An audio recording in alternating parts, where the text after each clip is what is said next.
Coucou tout le monde, j'espère que vous allez bien. Donc je vous retrouve dans une nouvelle vidéo point lecture avec cette fois également donc 4 romans à vous présenter et on commence tout de suite avec un coup de cœur puisqu'il s'agit de À un cheveu de Liz Steven publié donc chez Castlemore. Donc ici on va suivre Matteo, un adolescent de 17 ans pour qui les choses allaient plutôt pas mal jusqu'à un an auparavant où il a commencé à souffrir de calvitie. Et en fait si vous voulez... Il a toujours des cheveux sur les côtés et derrière, mais c'est sur le dessus de la tête qu'il perd ses cheveux. Il devient la risée de son lycée et se prend des réflexions, se fait tabasser par certains de ses camarades de classe, etc. Il a vraiment un quotidien qui n'est pas facile à gérer. Il s'est renfermé sur lui-même, il ne sort pratiquement plus. Quand il va au lycée, c'est toujours avec une casquette sur la tête.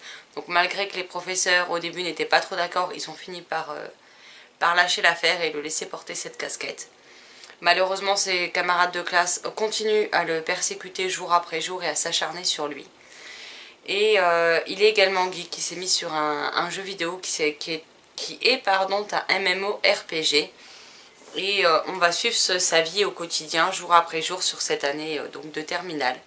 Et sa cousine vient également, pour des raisons que je vous laisserai découvrir au fur et à mesure du roman, elle va se retrouver chez eux pour les semaines, les mois, voire peut-être toute l'année scolaire à venir. Elle vient se greffer à Matteo, à sa petite sœur, je ne sais plus comment elle s'appelle. C'est bien ça, sa sœur s'appelle Manon et sa cousine Andrea. Et donc Andrea, sa cousine, un beau jour, va décider de lui faire essayer un postiche et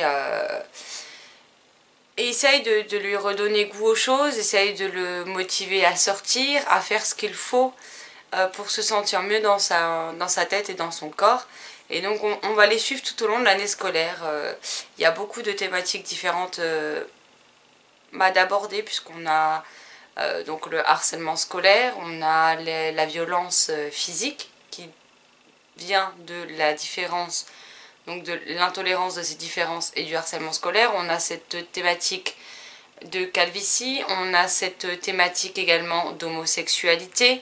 On a plein de thématiques très importantes et très contemporaines qui viennent se greffer tout au long de l'histoire. Et j'ai eu beaucoup de mal à poser ce livre. J'avais lu un chapitre et j'étais crevée, pas bien, donc j'étais partie me reposer. Et le lendemain, du coup, j'ai renlevé le marque-page, j'ai redémarré du début et je l'ai bouffé sur la journée. C'est une très belle histoire, une histoire touchante. Une histoire dans l'air du temps, mais pas quelque chose qui est fait pour tomber dans le pathos, pour vous arracher les larmes ou quoi que ce soit, non. Liz Steven, comme toujours, met beaucoup d'humour dans sa plume, malgré les thématiques difficiles qui y sont abordées, et elle nous offre un récit tellement réaliste, que ce soit le côté vie courante de nos personnages, on n'a aucun mal à les trouver très réalistes, très crédibles, à les comprendre, à être touché par eux, tout comme le côté geek qui est du MMORPG, qui, vu que j'en ai discuté avec l'auteur, je sais qu'elle ne joue pas, et pourtant, les personnes qui lui ont donné des conseils l'ont très bien conseillé, parce que pour avoir été une joueuse de MMORPG pendant plus de 10 ans, à peu près, ouais, une bonne dizaine d'années, je peux vous dire qu'on n'a aucun mal à reconnaître les codes, à reconnaître les ambiances, les gens avec qui on joue, les gens avec qui on discute. Enfin, c'est vraiment, même ça a été reproduit de façon très réaliste. Et c'est ça que j'aime beaucoup avec la plume de Liz, c'est que Liz trouve toujours de quoi vous dire les choses simplement, sans pour autant voilà, vouloir vous arracher les larmes ou vous tombez dans les extrêmes. C'est toujours très bien dosé avec elle. Les intrigues, que ce soit du contemporain ou du fantastique, sont toujours très bien dosées. Les intrigues sont très bonnes. La plume, elle est belle, elle est délicate, elle est très addictive et fluide. Franchement, si vous n'avez encore pas lu de Liz Steven, je ne sais pas ce que vous attendez pour vous lancer. Moi, c'est une auteure que j'aime énormément et que je n'ai pas fini de suivre, et il me tarde de découvrir ses prochains romans. Mon avis est disponible sur la page, donc je vous le laisse en barre d'infos si vous voulez aller jeter un coup d'œil. Mais c'est une très belle lecture et je vous la recommande sincèrement. Surtout qu'il est à 14,90 €, donc c'est loin d'être excessif. Ensuite, avec Sylvie, nous avons lu La prophétie de l'horloge de John Bellairs, publié chez Castlemore. Donc dans le livre, c'est écrit les aventures de Lewis Barnavelt. Ce que je comprends pas trop, parce qu'en fait ce livre est une réédition. Le film, donc c'est l'affiche du film qui est là, qui est sorti le dernier mercredi du mois de septembre, je ne sais plus combien c'était, 26, un truc comme ça. Et c'est une histoire en 11 tomes minimum, c'est ce que j'ai trouvé sur les sites où j'ai regardé. Et normalement, donc ici le héros s'appelle Lewis, mais dans la première édition du roman, que ce soit la version française ou non, le héros s'appelle Kevin. Donc je comprends pas trop pourquoi maintenant il s'appelle Lewis, enfin bref. Donc c'est une saga en énormément de tomes, je ne sais pas du tout s'il est prévu que toute la saga soit rééditée dans ce format ou non. En tout cas pour moi ça a été une lecture qui malheureusement ne l'a pas fait. Autant j'ai eu un énorme coup de cœur pour le livre de Lise, autant celui-ci a fait un assez gros flop avec moi, ainsi qu'avec Sylvie qui l'a lu en lecture commune avec moi, on doit bien le reconnaître. Donc ici on va suivre Lewis, Kevin, comme vous voulez, qui a perdu ses parents et qui va vivre chez son oncle. Un oncle qu'il n'a jamais vu, un oncle qu'il ne connaît absolument pas. Et ces deux-là vont se retrouver ensemble et en un claquement de doigts, bah, tout se passe bien, ils s'acceptent, ils deviennent très proches. Enfin, déjà, j'ai pas trouvé ça très crédible, puisque, ben, ok, mais vous connaissez ni d'Adam ni d'Ève, comment vous pouvez, d'un coup, en l'espace d'un claquement de doigts, ou d'un battement de paupières, réussir à vous entendre comme ça, à vous apprivoiser l'un et l'autre, ben, ça pose de problème à personne. On a également, alors je sais plus comment elle s'appelle, sa voisine à son oncle. Alors l'oncle, je sais déjà plus comment il s'appelle, je vous dis, hein, ça m'a pas spécialement... Madame Zimmerman, la femme, et c'est Jonathan, je crois qu'il s'appelle l'oncle. C'est ça. L'oncle s'appelle Jonathan et c'est Madame Zimmerman. Et donc c'est un magicien, son oncle, et il y a une histoire d'horloge qui est dans le mur. Et qui fait du bruit et qui apparemment serait une horloge capable de déclarer de déclencher plutôt une véritable apocalypse.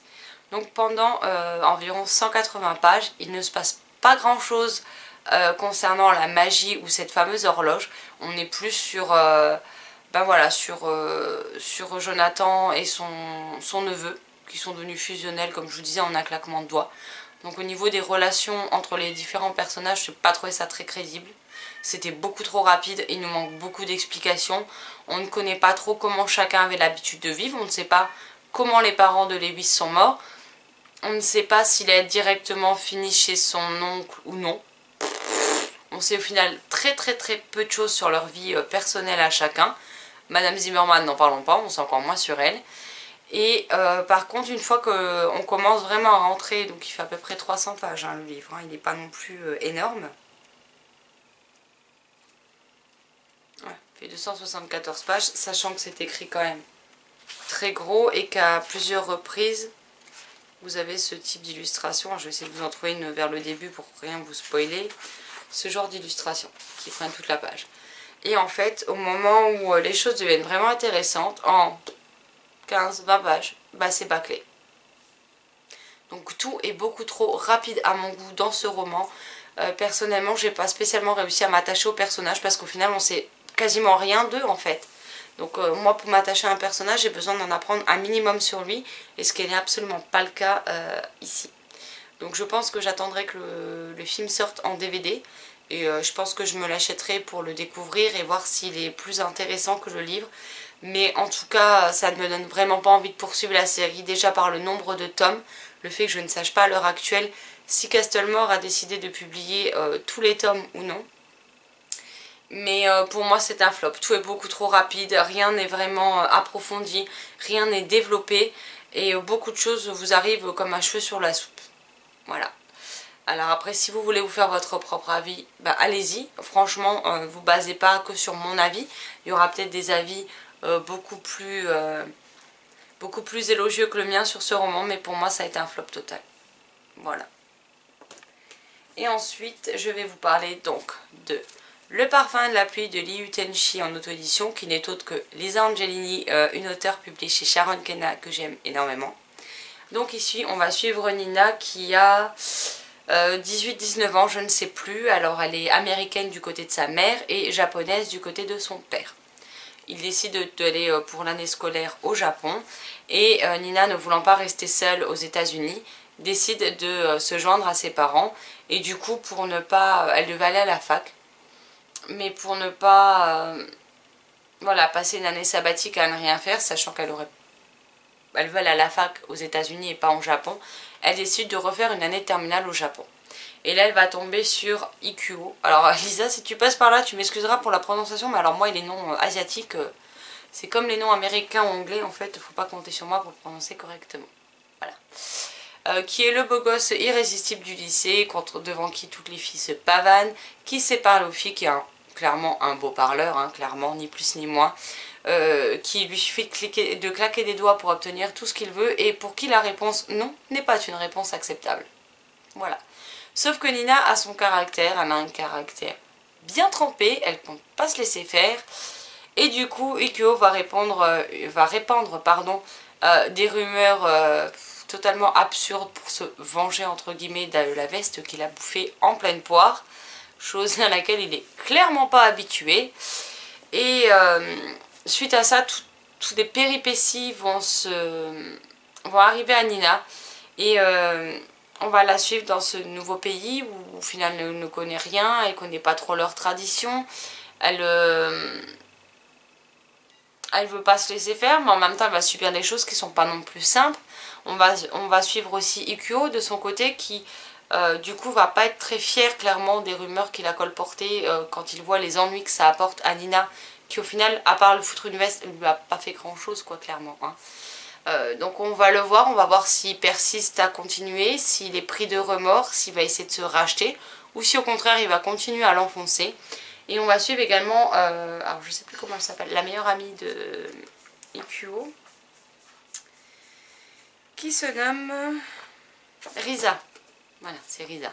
Qui est une jeune fille qui a eu une vie très tourmentée, très compliquée, qui a fait des erreurs dans sa vie, qui en a bien conscience et qui essaye coûte que coûte de s'en sortir, même si elle ne fait pas toujours les bons choix. On va suivre le destin de ces trois personnes de façon plus ou moins simultanée. Et j'ai été totalement captivée par ce premier tome, au point où déjà d'une je l'ai bouffé en quelques heures à peine, et au point où à presque minuit je me suis ruée sur Amazon pour commander le tome 2 en e-book. Forcément j'avais pas envie d'attendre d'avoir une version papier. Donc je me suis jetée pour le commander en e-book. J'ai fait chier l'auteur parce que le livre je l'avais, mais alors c'est format Kindle sur Amazon. Et le problème c'est que je n'ai jamais réussi à le convertir en e-pub de façon lisible. Ça m'a mis des espèces de hiéroglyphes impossibles à lire. Que des caractères spéciaux. Donc comment dire que j'étais dans la merde la plus complète. Donc j'ai été voir l'auteur ainsi qu'une amie, et à nous deux.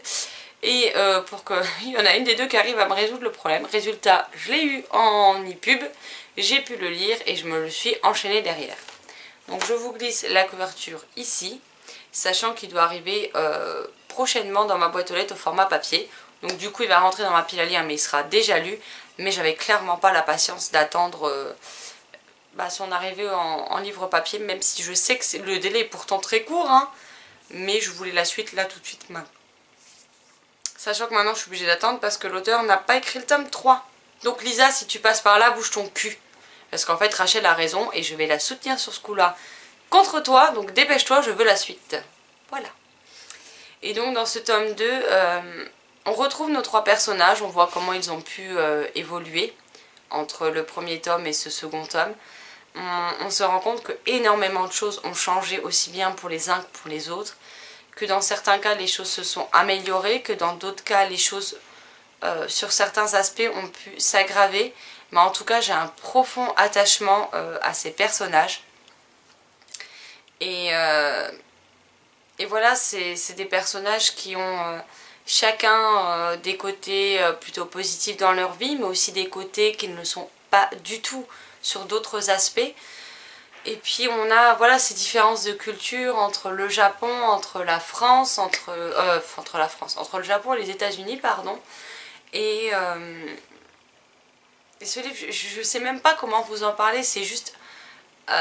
franchement, c'est de la bombe. J'ai adoré. Je sais que l'auteur était inquiète parce que voilà, c'était son premier roman qu'il a été écrit il y a quasiment 10 ans et qu'elle avait très peur. Mais au final, j'ai été embarquée là-dedans et j'arrive pas à me sortir cette histoire de la tête. Autant les noms des personnages, j'ai tendance à vite les oublier, autant je n'oublie pas ce qui leur est arrivé et ça me trotte toujours en tête, sachant que je l'ai fini il y a 2 jours, je crois. Quelque chose comme ça. Ma nuit avait été très courte hein, cette fois-là, donc je vous avouerai que je sais plus trop. Mais j'ai... non, quand vous allez voir cette vidéo, ça fera plus que 2 jours que je l'ai fini. Mais au moment où je vous la filme, ça doit faire 2-3 jours que je l'ai terminé.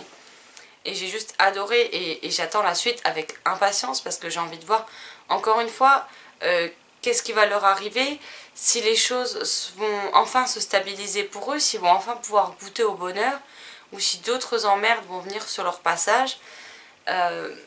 Découvrir comment ils évoluent, que deviennent leurs rêves, leurs espoirs. Est-ce qu'ils ont de nouvelles inquiétudes, de nouvelles désillusions? Je sais pas, j'ai un attachement très profond envers ces personnages et en tout cas il me tarde de les retrouver. Donc Lisa, s'il te plaît, dépêche-toi parce que je vais pas pouvoir attendre indéfiniment et que sinon tu vas te faire harceler pendant des mois, donc à toi de voir. Ah Rachel, si tu passes par là, n'hésite pas, hein, on se soutient mutuellement. Donc voilà pour mon avis, je n'ai pas fait d'article pour l'instant hormis pour un cheveu de Liz Steven, donc si entre temps ils sont sortis je vous les mettrai en barre d'infos. Mais en tout cas, voilà, la prophétie de l'horloge ça a été un flop, mais les autres ce sont vraiment d'excellentes lectures, voire des coups de cœur. Puisque au début je pensais pas, au début il me manquait un petit quelque chose sur le parfum de la pluie, au final plus j'y repense et plus je me dis qu'en fait les 2 tomes... sont également des coups de cœur. Donc voilà, donc j'avais pas eu de coup de cœur depuis un petit moment. Là j'en ai 3 en une vidéo et un flop, donc bon ça compense le flop du coup. Mais voilà, si vous avez la possibilité de découvrir ces livres, n'hésitez pas. Voilà, ceux de Liz sont à... celui de Liz il est à 14,90 € en papier. Ceux de Lisa sont à, je sais plus, je crois 2,99 € sur Amazon. Donc franchement, si vous voulez de belles histoires touchantes, qui abordent des thématiques pas toujours simples à aborder, franchement n'hésitez pas puisque ce sont vraiment de petites pépites et je suis très contente d'avoir pu découvrir ces ouvrages. Si vous les avez lus par contre, n'hésitez pas à me dire ce que vous en avez pensé, n'hésitez pas non plus à me dire si je vous ai éventuellement tenté. En tout cas, je me ferai comme d'habitude un plaisir d'en discuter avec vous dans les commentaires. Sur ce, je vous souhaite une excellente journée, de très belles lectures comme d'habitude et je vous dis à très vite dans une prochaine vidéo. Bye bye.